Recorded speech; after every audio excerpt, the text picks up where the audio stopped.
नमस्कार, यहाँ सबैलाई क्रिप्सेकमा स्वागत छ। आजको भिडियो चाहिँ हाम्रो ब्यास स्क्रिप्टिङको चाहिँ सेकेन्ड ट्युटोरियल हो। योभन्दा अघि चाहिँ हामीले ब्यास स्क्रिप्टिङको इन्ट्रोडक्सन र सिम्पल स्ट्रिङलाई प्रिन्ट गर्न सिक्यौँ। आज चाहिँ हामीले युजरबाट इनपुट रिड गर्न, युजरबाट मल्टिपल इनपुट्सहरूलाई रिड गर्न, मल्टिपल इनपुट्सहरूलाई प्रिन्ट गर्न र युजरबाट गरेको इनपुटमा केही फ्ल्यागहरू युज गर्न, त्यसका साथसाथै सिम्पल अर्थमेटिक अपरेसनहरू गर्न सिक्छौँ। सुरु गरौँ। यो चाहिँ मेरो प्रोजेक्ट फोल्डर भयो। यहाँ चाहिँ मैले एउटा फाइल क्रिएट गर्छु सुरुमा। .sh ल फर्स्ट थिङ्स फर्स्ट हामीले सबैले दिनु पर्यो।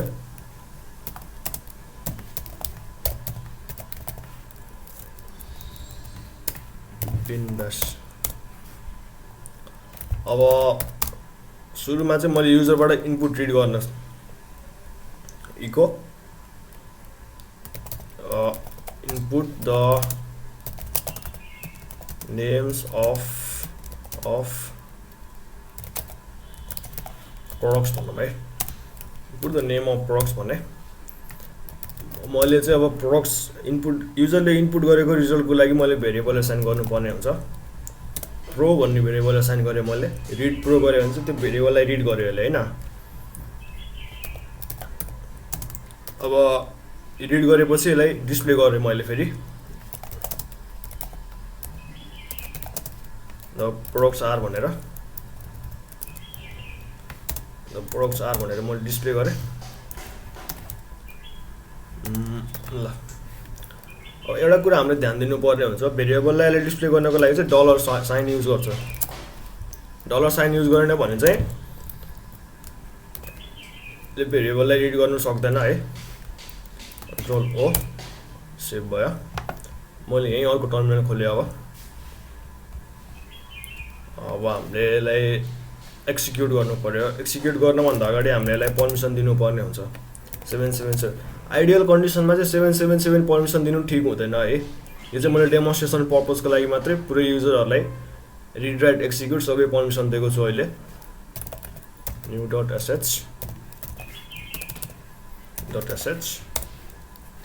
मैले एक्जिक्युट गरेँ। New .sh input the name of products toothpaste भने है। The products are toothpaste. यो चाहिँ सिङ्गल भेरिएबलको लागि मात्रै भयो है। मानव मैले मल्टिपल भेरिएबल युज गर्न मन लाग्यो। मलाई मल्टिपल भेरिएबल युज गर्न छ मलाई, तर मलाई कोड चाहिँ एकदम लिमिटेड 3 लाइनको मात्रै कोडबाट नि मैले गर्न सक्छु थियो। कसरी गर्न सकिन्छ भन्दाखेरि रिड गर्ने। यो हामीले input the name of products त भइसक्यो। त्यसले 2-3टा प्रोडक्ट्स पनि इनपुट गर्न पाउँछ है। तर रिड गर्ने बेलामा चाहिँ एउटा मात्रै भेरिएबल रिड हुन्छ, किनभने मैले एउटा मात्रै भेरिएबलको नाम एसाइन गरेको छु यहाँ।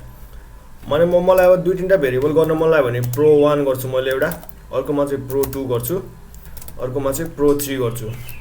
द प्रोडक्ट्स आर गरेर प्रो 1 यहाँ चाहिँ मैले कमा दिनुपर्ने हुन्छ। Dollar pro 2 dollar pro 3 sorry pro 3 मैले यसलाई सेभ गरेँ। मैले यसलाई एक्जिक्युट गर्छु। अब input the name of products भन्यो। नेम अफ प्रोडक्ट्समा चाहिँ सुरुमा चाहिँ ल सल्ट दियो। यसलाई चाहिँ अब इन्टर गऱ्यो भने चाहिँ यो अर्को लाइनमा जान्छ। इन्टर नगरिकन यसलाई स्पेस दिएर गर्नुपर्ने हुन्छ। सल्ट सुगर र राइस दिएँ मैले। 3टा प्रोडक्टको नाम 3टा भेरिएबल थियो, त्यही भएर 3टा प्रोडक्टको नाम मात्रै असाइन गर्न पाइयो अहिले। The products are salt comma sugar comma rice. Multiple variable चाहिँ हामीले यसरी गर्नु सकिन्छ।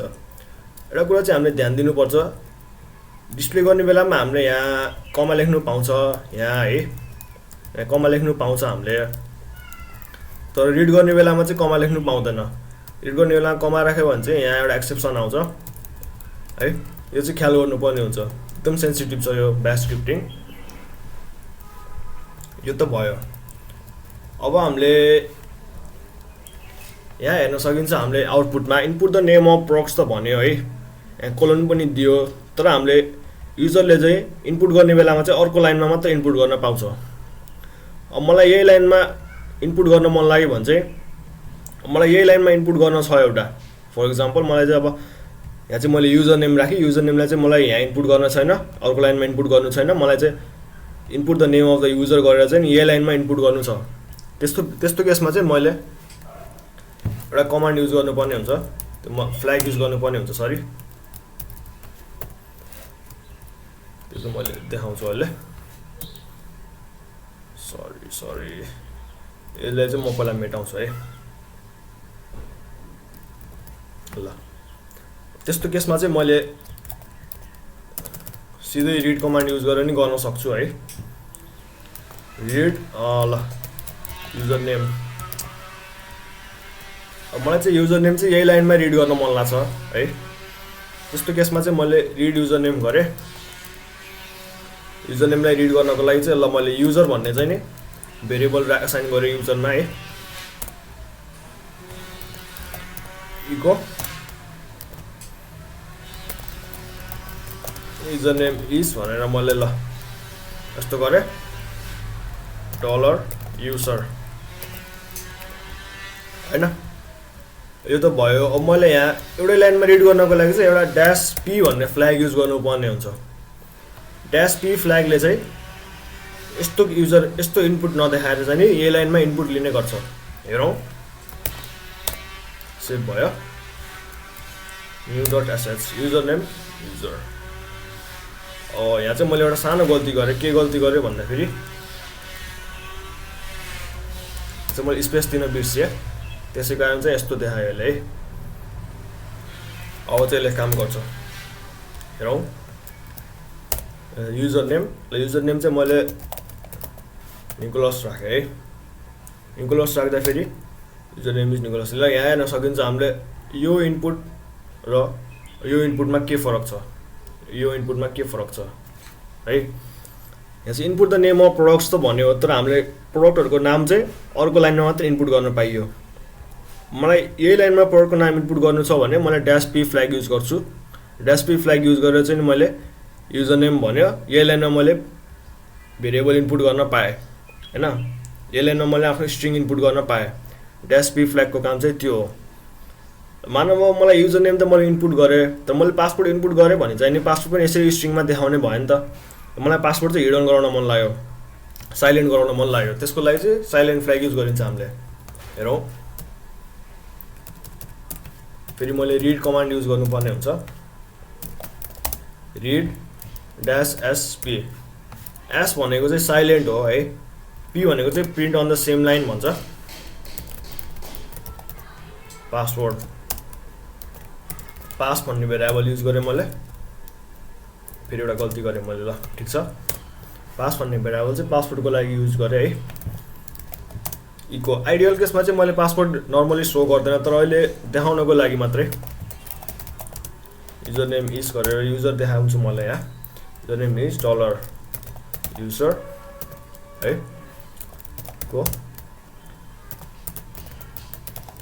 पासवर्ड इज गर्यो डलर पास ल मैले सेभ गरेँ एक्जिक्युट गरेँ युजर नेममा मैले युजर राखेँ है पासवर्डमा मैले PASS पास राखेँ मैले इनपुट गरिसकेँ तर त्यहाँ देखाउँदैन किन भन्दा यो साइलेन्ट इनपुट हो मैले एस कमान्ड युज गरेको छु यहाँ है एस फ्ल्याग युज गरेको छु साइलेन्ट इनपुट हुन्छ इन्टर दबाउँदाखेरि चाहिँ ल password is user password user name is user password is pass यो चाहिँ किन आयो भन्दाखेरि यहाँ चाहिँ एउटा सानो हामीले इक्वल लेख्यो भने चाहिँ एउटा क्यारेक्टर एउटा लाइन चाहिँ स्किप गर्छ यसले हैन फेरि हेरौँ एउटै लाइनमा देखा अलि युजर नेम मैले युजर दिएँ पासवर्ड चाहिँ ल पासवर्ड चाहिँ मैले 67890 है इन्टर गरिसकेँ तर देखाउँदैन त्यहाँ किनभने साइलेन्ट फ्ल्याग युज गरेको छु मैले यहाँ हेरौँ फेरि ल हेर्न सकिन्छ हामीले पासवर्ड मैले यहाँ इनपुट गरेको छु तर देखाउँदैन किनभने साइलेन्ट फ्ल्यागले गर्दा अब हामीलाई केही कुरा सेन्सिटिभ छ केही कुरा चाहिँ हामीले देखाउन मिल्दैन भने चाहिँ साइलेन्ट फ्ल्याग युज गर्न सकिन्छ है स्क्रिप्टिङबाट यो चाहिँ त्यो भयो फ्ल्यागहरुको बारेमा अब चाहिँ हामीले सिम्पल नर्मल चाहिँ अर्थमेटिक अपरेसन हेरौँ यसलाई चाहिँ म कमेन्ट गरिदिन्छु पहिला ल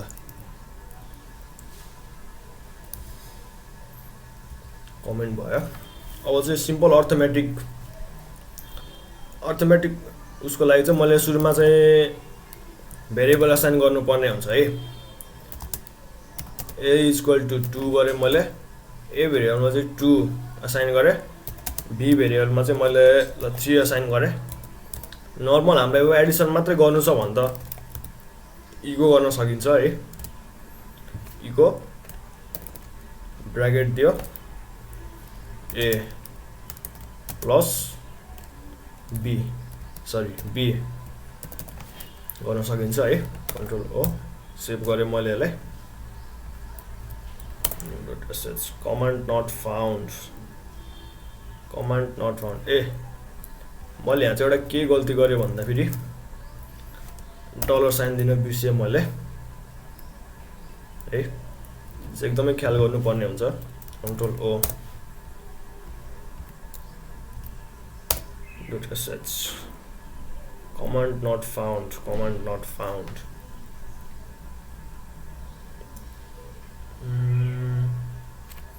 के गल्ती भयो भन्दा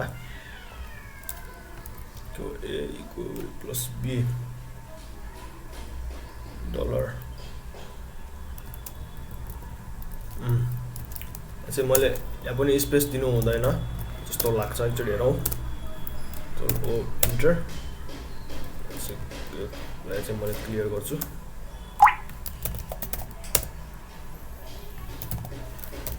न्यू डट एसएच ल अहिले चाहिँ भयो स्पेसले गर्दा अघि समस्या आइरहेको थियो है मैले यहाँ 2 दिएँ 3 दिएँ सिम्पल अर्थमेटिक क्यालकुलेसन चाहिँ हामीले यसरी नै गर्न सकिन्छ है उसको लागि चाहिँ केही ठुलो समस्या होइन यो अब मलाई सबट्र्याक्सन गर्न मन लाग्यो भने नि मैले यसरी नै गर्न सक्छु नेगेटिभ 1 आन्सर आयो प्रोडक्टको लागि चाहिँ कसैकोमा समस्या देखाउन सक्छ है यो ब्यास भर्जनमाथि भर पर्छ यो चाहिँ मेरोमा नदेखाउला 6 ठिक छ मेरोमा तर यदि हजुरहरुकोमा प्रोडक्ट गर्दाखेरि समस्या देखायो भने चाहिँ यसले स्केप क्यारेक्टर दिनुपर्ने हुन्छ यहाँ यो दिनुभयो भने प्रोडक्टको अगाडि एस्ट्रिस्कको अगाडि यसले चाहिँ स्केप क्यारेक्टर भन्ने जनाउँछ यो दिनुभयो भने चाहिँ यसले नर्मल्ली आफ्नो अपरेसन क्यारी अन गर्छ सबैकोमा समस्या देखाउँदैन कसैकोमा देखाउला यो ब्यास भर्जनमाथि भर पर्छ यो चाहिँ है ख्याल गर्नुपर्ने हुन्छ स्केप क्यारेक्टर दिनुभयो भने एस्ट्रिस्कले राम्रोसित काम गर्छ विदाउट एनी एक्सेप्सन ल अर्थमेटिक क्यालकुलेसनको लागि चाहिँ यति नै हो अहिलेको लागि आगामी भिडियोहरुको लागि चाहिँ सब्स्क्राइब गरिदिनु होला केही क्वेरीहरु क्वेशनहरु छ भने कमेन्ट गरिदिनु होला धन्यवाद।